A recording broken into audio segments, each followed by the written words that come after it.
Hi, my name is Shub, a student at Warwick University, and today I'm volunteering at Tech Tuesdays UK. So first of all, would you please like to introduce yourself? Hi, I'm Shagun Chechani. I'm a student at University of Bath and I'm studying biochemistry.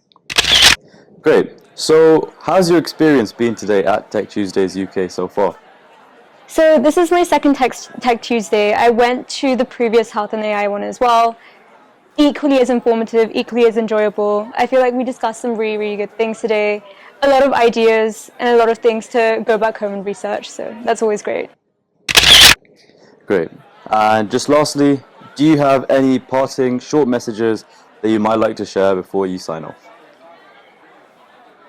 From a student perspective, I think it's really important to get yourself involved at this stage, and honestly as early as you can, because you realize the more that you put your foot in that door and you get yourself out there, there are a lot of professionals that are willing to talk to you and engage with you and teach you and guide you. And there's so many opportunities out there if you look for them. So definitely give it a try.